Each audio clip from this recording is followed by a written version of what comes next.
திருக்குறள். நடுவு நிலைமை எனும் அதிகாரத்தின் கீழ் வரக்கூடிய 2 குறள்களை பற்றி இப்ப பார்ப்போம். தக்கார் தகவிலர் என்பது அவரவர் எச்சத்தால் காணப்படும். ஐயா, இந்த நிலம் என்னுடையது. இல்லை ஐயா, இது என்னுடையது. உண்மை யார் பக்கம் இருக்கிறது என்பதை பார்த்துதான் தீர்ப்பு சொல்வேன். ஆவணங்களின்படி நிலம் இவருக்குத்தான் சொந்தம். அதனால் இவருக்கே வழங்குகிறேன். அவர் எப்போதும் நடுநிலையாகவும் நியாயமாகவும் நடந்து கொண்டார். அதனால்தான் இன்றும் அவருக்கு நல்ல பெயர். தக்கார் தகவிலர் என்பது அவரவர் எச்சத்தால் காணப்படும். பொருள்: நடுவு நிலைமை உடையவர், நடுவு நிலைமை இல்லாதவர் என்பது அவரவருக்கு பின் எஞ்சி நிற்கும் புகழினாலும் பழியினாலும் அறியப்படும். சமன் செய்து சீர்தூக்கும் கோல் போல் அமைந்து ஒரு பால் கோடாமை சான்றோருக்கு அணி. அண்ணா, நீங்க என் நண்பர் தானே? எனக்கு தான் பரிசு கொடுப்பீங்க? நட்பை பார்க்காமல் ஓவியத்தின் திறமையை மட்டுமே பார்ப்பேன். யார் நண்பர் என்பது முக்கியமில்லை, திறமை யார் பக்கம் இருக்கிறதோ அவருக்கு தான் பரிசு. துலாக்கோல் எந்த பக்கமும் சாயாமல் சரியான எடையை காட்டுவது போல யார் பக்கம் என்றும் சாயாமல் நியாயமாக நடப்பதே சான்றோர்க்கு அழகு. சமன் செய்து சீர்தூக்கும் கோல் போல் அமைந்து ஒரு பால் கோடாமை சான்றோருக்கு அணி.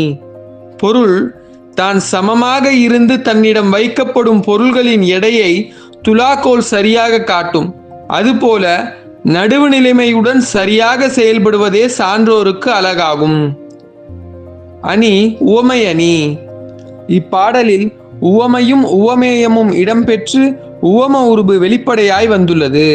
பொருள்களின் எடையை துலாக்கோல் சரியாக காட்டும் என்பது உவமை, சான்றோர் நடுவு நிலைமையுடன் செயல்படுவர் என்பது உவமேயம், போல் என்பது உவம உருபு.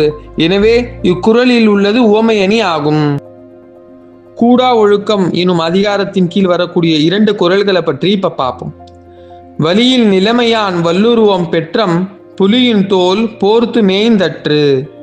பொருள்: மனத்தை அடக்கும் வல்லமை இல்லாதவர் மேற்கொண்ட வலிய தவக்கோலம் புலியின் தோலை போர்த்தி கொண்ட பசு பயிரை மேய்ந்ததை போன்றது. அணி இல் பொருள் உவமை அணி.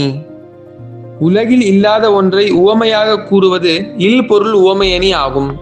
புலியின் தோலை போர்த்தி கொண்ட பசு இவ்வுலகில் இல்லாததால் இக்குறளில் உள்ளது இல் பொருள் உவமை அணி ஆகும்.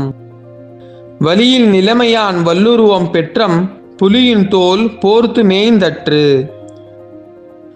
கனை கொடிது யாழ்கோடு செவ்விது ஆங்கு அன்ன வினைப்படு பாலால் கொலல்.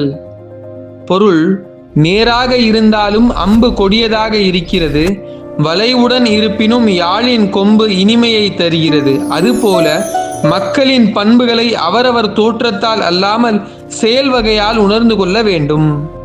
கனை கொடிது யாழ்கோடு செவ்விது ஆங்கு அன்ன வினைப்படு பாலால் கொலல். கல்லாமை எனும் அதிகாரத்தின் கீழ் வரக்கூடிய 2 குறள்களை பற்றி இப்ப பார்ப்போம். உலர் என்னும் மாத்திரையர் அல்லால் பயவா கலர் அணையர் கல்லாதவர். பொருள்: கல்லாதவர் பயனில்லாத கலர் நிலம் போன்றவர். அவர் உயிரோடு இருக்கிறார் என்பதை தவிர அவரால் வேறு எந்த பயனும் இல்லை. உலர் என்னும் மாத்திரையர் அல்லால் பயவா கலர் அணையர் கல்லாதவர். இளங்கொடு மக்கள் அணையர் இளங்கு நூல் கற்றாரோடு ஏனை எவர். பொருள்: கற்றவருக்கும் கல்லாதவருக்கும் இடையே உள்ள வேறுபாடானது மக்களுக்கும் விலங்குகளுக்கும் இடையே உள்ள வேறுபாட்டிற்கு இணையானது. இளங்கொடு மக்கள் அணையர் இளங்கு நூல் கற்றாரோடு ஏனை எவர். குற்றங்கடிதல் எனும் அதிகாரத்தின் கீழ் வரக்கூடிய 2 குறள்களை பற்றி இப்ப பார்ப்போம். வருமுன்னர் காவாதான் வாழ்க்கை எரிமுன்னர் வைத்தூறு போல கெடும். பொருள்: பழிவரும் முன்னே சிந்தித்து தம்மை காத்து கொள்ளாதவருடைய வாழ்க்கை நெருப்பின் அருகில் வைக்கப்பட்ட வைக்கோல் போர் போல அழிந்துவிடும். அணி உவமை அணி. இப்பாடலில் உவமையும் உவமேயமும் இடம்பெற்று உவம உருபு வெளிப்படையாய் வந்துள்ளது. நெருப்பின் அருகே வைக்கப்பட்டுள்ள வைக்கோல் உவமையாகவும், பழிவரும் முன்னே சிந்தித்து தம்மை காத்து கொள்ளாதவருடைய வாழ்க்கை உவமேயமாகவும் இங்கு வந்துள்ளது. மேலும் போல எனும் உவம உருபு வெளிப்படையாக பயின்று வந்துள்ளதால் இது உவமை அணி ஆகும். வருமுன்னர் காவாதான் வாழ்க்கை எரிமுன்னர் வைத்தூறு போல கெடும். தன் குற்றம் நீக்கி பிறர் குற்றம் காண்கிற்பின் என் குற்றம் ஆகும் இறைக்கு.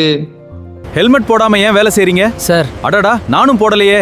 தலைவர் முதலில் தன் குற்றத்தை கண்டு நீக்கி அதன் பின் பிறருடைய குற்றத்தை ஆராய்ந்தால் அவருக்கு எந்த பழியும் ஏற்படாது. தன் குற்றம் நீக்கி பிறர் குற்றம் காண்கிற்பின் என் குற்றம் ஆகும் இறைக்கு. பொருள்: தலைவர் முதலில் தன் குற்றத்தை கண்டு நீக்கி அதன் பின் பிறருடைய குற்றத்தை ஆராய்ந்தால் அவருக்கு எந்த பழியும் ஏற்படாது. இடனறிதல் எனும் அதிகாரத்தின் கீழ் வரக்கூடிய 2 குறள்களை பற்றி இப்ப பார்ப்போம். தொடங்கற்க எவ்வினையும் எல்லற்க முற்றும் இடங்கண்ட பின் அல்லது. பொருள்: பொருத்தமான இடத்தை அறியாமல் எந்த செயலையும் தொடங்கவும் கூடாது, கைவிடவும் கூடாது. தொடங்கற்க எவ்வினையும் எல்லற்க முற்றும் இடங்கண்ட பின் அல்லது. கடல் ஓடா கால்வல் நெடுந்தேர் கடல் ஓடும் நாவாயும் ஓடா நிலத்து. பொருள்: வலிமையான சக்கரங்களை கொண்ட பெரிய தேர் கடலில் ஓட இயலாது. கடலில் ஓடும் கப்பல் தரையில் ஓட இயலாது. அவரவர் தமக்குரிய இடங்களில் மட்டுமே சிறப்பாக செயல்பட முடியும். அணி பிரிது மொழிதல் அணி. இக்குறளில் உவமையை மட்டும் கூறி அதன் மூலம் கூற வந்த கருத்தை உணர வைப்பது பிரிது மொழிதல் அணி எனப்படும். நிலத்தில் ஓடும் தேர் கடலில் ஓடாது, கடலில் ஓடும் கப்பல் நிலத்தில் ஓடாது என்பது உவமை. இதன் மூலம் எவரும் தமக்கு பொருத்தமில்லாத இடத்தில் வெற்றி பெற இயலாது என்பது குறிப்பாக உணர்த்தப்படுகிறது. எனவே இக்குறளில் பிரிது மொழிதல் அணி இடம்பெற்றுள்ளது. கடல் ஓடா கால்வல் நெடுந்தேர் கடல் ஓடும் நாவாயும் ஓடா நிலத்து. தக்கார் தகவிலர் என்பது அவரவர் எச்சத்தால் காணப்படும். கனை கொடிது யாழ்கோடு செவ்விது ஆங்கு அன்ன வினைப்படு பாலால் கொளல். இளங்கொடு மக்கள் அணையர் இளங்குநூல் கற்றாரோடு ஏனை எவர். தன் குற்றம் நீக்கி பிறர் குற்றம் காண்கிற்பின் என் குற்றம் ஆகும் இறைக்கு. இது போன்ற பாட வீடியோக்களை மேலும் பார்க்க நம்ம ஃப்ரீ ஹேண்ட்ஸ் லேர்னிங் ஹப் சேனல்ல சப்ஸ்கிரைப் பண்ணுங்க. எங்க ஃப்ரீ ஹேண்ட்ஸ் சாஃப்ட்வேர் பை பண்றதுக்கு ஸ்கிரீன்ல தெரியுற இந்த நம்பருக்கு கால் பண்ணுங்க.